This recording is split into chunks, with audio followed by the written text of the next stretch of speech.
Politik adalah fenomena yang tak terpisahkan dari kehidupan manusia. Sejak manusia mulai hidup berkelompok, mereka membutuhkan cara untuk mengatur, memutuskan, dan mendistribusikan sumber daya. Dari sinilah politik lahir, sebuah seni sekaligus ilmu untuk mengelola kekuasaan dan kepentingan. Dalam definisi klasik Aristoteles, politik adalah usaha mencapai kebaikan bersama. Namun, apakah politik benar-benar membawa kebaikan bagi masyarakat? Apakah ia secara nyata menjadi jalan menuju kesejahteraan atau justru menjadi jebakan yang menjerumuskan manusia pada kesengsaraan? Untuk menjawabnya, kita perlu melihat perjalanan panjang sejarah perpolitikan dunia. Mari kita simak bersama. Di masa-masa awal peradaban, politik muncul dalam bentuk sederhana.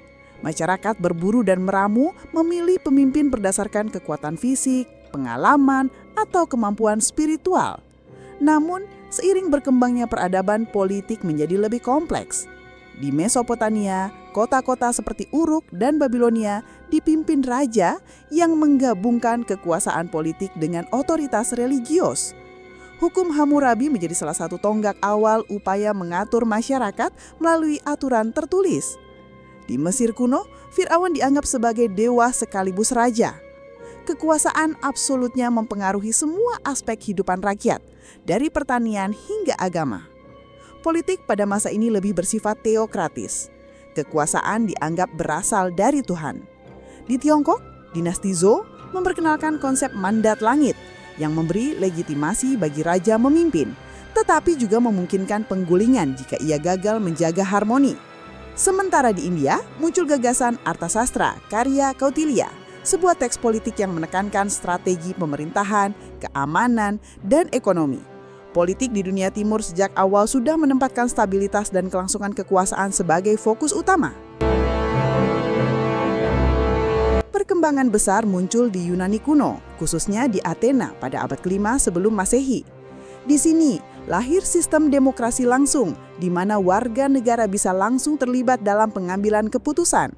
Meskipun masih terbatas, ini merupakan awal dari gagasan bahwa rakyat bukan sekedar objek, melainkan subjek dalam politik. Tokoh-tokoh seperti Socrates, Plato, dan Aristoteles memberikan dasar filosofis. Plato menulis tentang republik ideal, sedangkan Aristoteles menyebut manusia sebagai zoon politikon, atau makhluk politik yang tidak bisa hidup tanpa polis atau negara kota. Dari Yunani pula lahir pemikiran tentang hukum, konstitusi, dan kewarganegaraan. Romawi membawa politik ke arah berbeda. Mereka mengembangkan republik dengan sistem senat, konsul, dan majelis. Disinilah lahir prinsip checks and balance awal. Namun seiring ekspansi dan konflik, republik berubah menjadi kekaisaran yang dikuasai kaisar dengan kekuatan hampir absolut. Warisan besar Romawi adalah hukum. Corpus Juris Civilis menjadi fondasi hukum modern di Barat. Dalam politik Romawi, terlihat tarik-menarik antara idealisme republik dan realitas kekuasaan absolut. Ini mencerminkan dilema abadi politik, yaitu bagaimana membagi kekuasaan tanpa kehilangan stabilitas. Ketika Islam lahir pada abad ke-7, politik kembali mendapat dimensi religius. Nabi Muhammad tidak hanya menjadi pemimpin spiritual, tetapi juga kepala negara di Madinah. Konsep khilafah kemudian berkembang setelah beliau wafat. Khalifah dianggap penerus politik dan agama sekaligus. Pemikiran politik Islam kaya dan beragam. Al-Farabi menulis tentang negara utama, Al-Madinah Al-Fadilah. Ibnu Khaldun menganalisis siklus kekuasaan. Sementara Al-Mawardi menekankan tata kelola negara. Sejarah mencatat, dalam beberapa periode politik Islam mampu membawa kesejahteraan melalui stabilitas, perdagangan, dan ilmu pengetahuan. Di Eropa abad pertengahan, politik didominasi oleh gereja dan monarki feodal. Raja dianggap memerintah atas nama Tuhan, sementara paus memiliki otoritas spiritual yang sangat besar. Hubungan antara gereja dan negara sering menimbulkan konflik. Meskipun demikian, lahir pula embrio sistem perwakilan seperti Magna Carta tahun 1215 di Inggris yang membatasi kekuasaan raja dan memberi hak tertentu bagi bangsawan. Dari sinilah tumbuh benih demokrasi konstitusional. Memasuki abad ke-15 hingga 18, Eropa mengalami renaissance dan pencerahan. Pemikiran politik berubah drastis. Niccolò Machiavelli menulis Il Principe, menekankan realitas politik yang sering keras dan pragmatis. John Locke mengajukan teori kontrak sosial.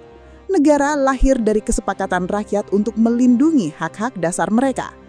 John Jacques Rousseau melanjutkan dengan gagasan kedaulatan rakyat. Era ini menandai lahirnya ide liberalisme, demokrasi modern, dan hak asasi manusia. Politik tidak lagi semata-mata soal raja atau gereja, tetapi tentang rakyat sebagai pemegang kedaulatan. Abad ke-18 dan 19 ditandai oleh revolusi besar, Revolusi Amerika 1776 dan Revolusi Prancis 1789. Keduanya mengguncang dunia dengan gagasan kebebasan, persamaan, dan persaudaraan.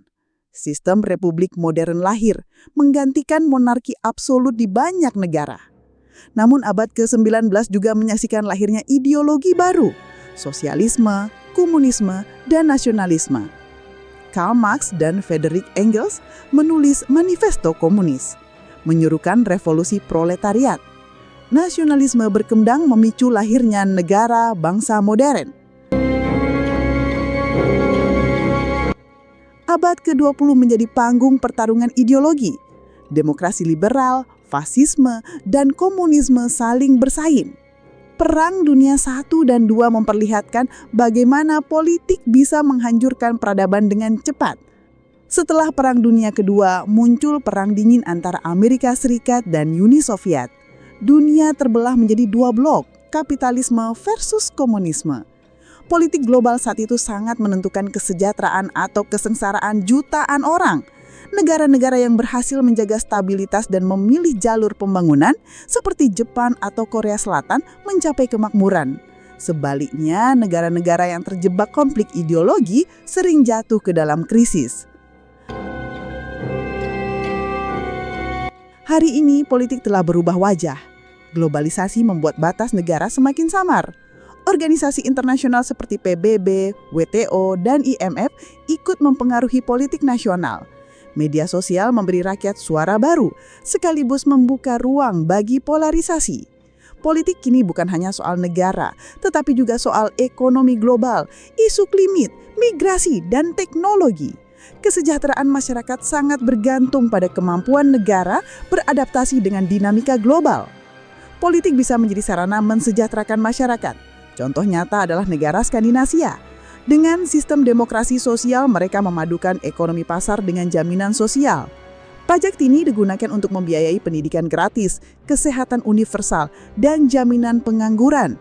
Hasilnya, rakyat menikmati kualitas hidup tinggi. Singapura juga menjadi contoh menarik. Lewat kepemimpinan yang disiplin dan kebijakan publik yang terencana, negara kecil itu berhasil menjadi pusat ekonomi dunia. Politik yang stabil, bersih, dan visioner berkontribusi langsung pada kesejahteraan rakyatnya. Namun politik juga bisa menjerumuskan. Negara-negara dengan korupsi tinggi seringkali gagal mensejahterakan rakyat meski kaya sumber daya. Venezuela misalnya memiliki cadangan minyak besar tetapi terjebak dalam krisis ekonomi dan politik. Di Afrika, beberapa negara mengalami konflik internal berkepanjangan karena perebutan kekuasaan. Politik yang berbasis etnis atau klan seringkali menciptakan perang saudara. Di Timur Tengah, perebutan pengaruh antara kekuatan regional menjadikan masyarakat sipil korban utama.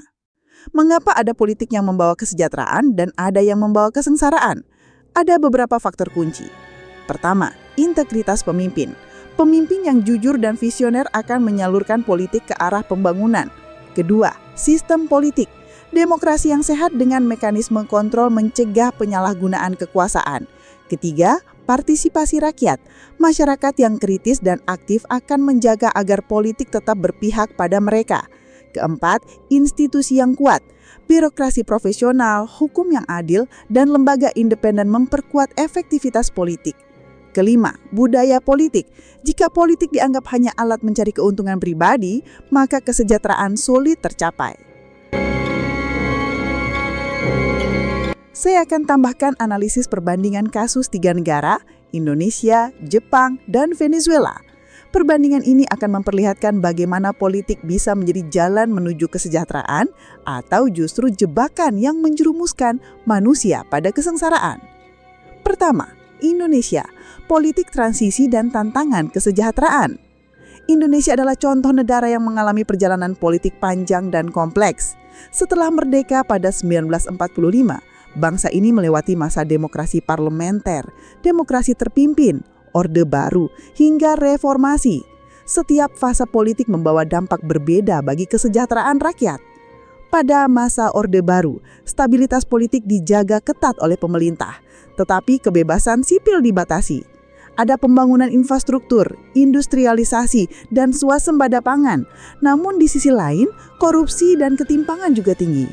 Reformasi 1998 membuka ruang demokrasi lebih luas, menghadirkan kebebasan pers dan pemilu langsung.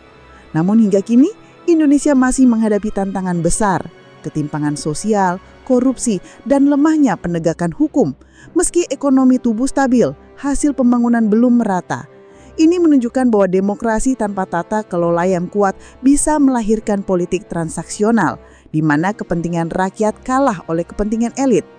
Politik Indonesia hari ini bisa menjadi jalan kesejahteraan bila reformasi birokrasi, pemberantasan korupsi, dan penguatan institusi berjalan konsisten.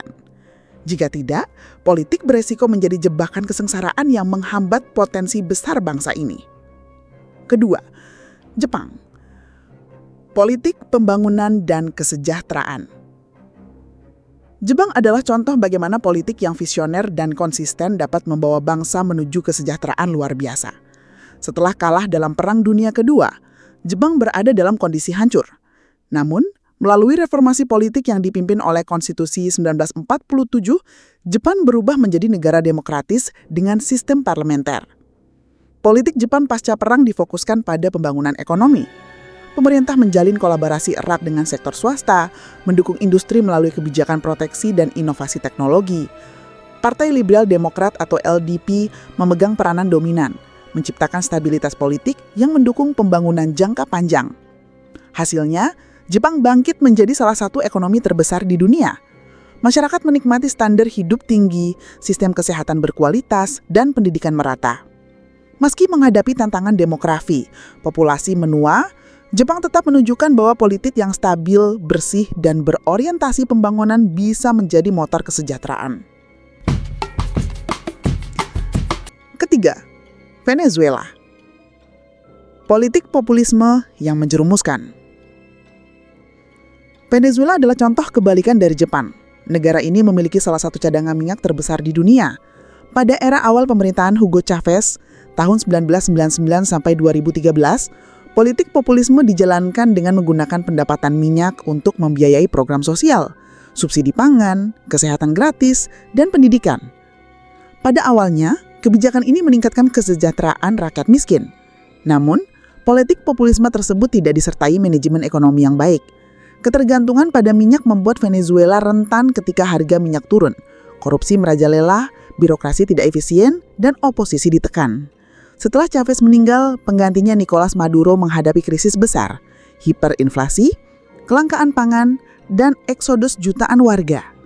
Kini Venezuela menjadi salah satu contoh kegagalan politik modern. Sumber daya alam melimpah, tidak menjamin kesejahteraan jika politik dikelola dengan salah. Alih-alih membawa kemakmuran, politik justru menjadi jebakan kesengsaraan. Dari ketiga contoh di atas, terlihat jelas bahwa politik bisa melahirkan hasil yang sangat berbeda. Indonesia masih berada di persimpangan. Politik demokratis membuka peluang kesejahteraan, tetapi terhambat oleh korupsi dan politik transaksional. Jepang menunjukkan politik yang stabil, terencana, dan bersih, mampu membangun kesejahteraan jangka panjang. Venezuela memperlihatkan bahwa politik populis dan korup dapat menghancurkan potensi besar yang dimiliki suatu negara.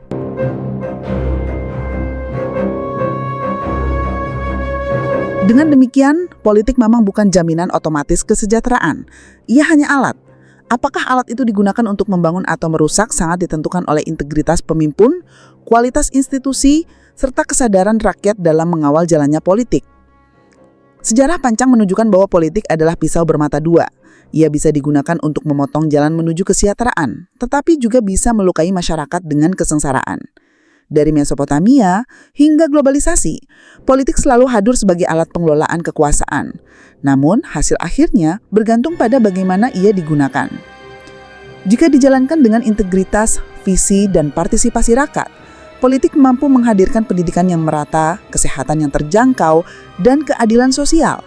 Tetapi jika jatuh ke tangan yang salah, politik bisa menjadi sumber konflik, korupsi, dan kehancuran bangsa. Oleh karena itu, memahami politik bukan hanya tugas akademisi atau politisi, melainkan kewajiban semua warga negara. Sebab kesejahteraan atau kesengsaraan yang lahir dari politik pada akhirnya akan dirasakan oleh seluruh masyarakat. Bagaimana pendapat Anda tentang politik? Silakan tulis di kolom komentar ya. Terima kasih telah menyaksikan. Bye-bye.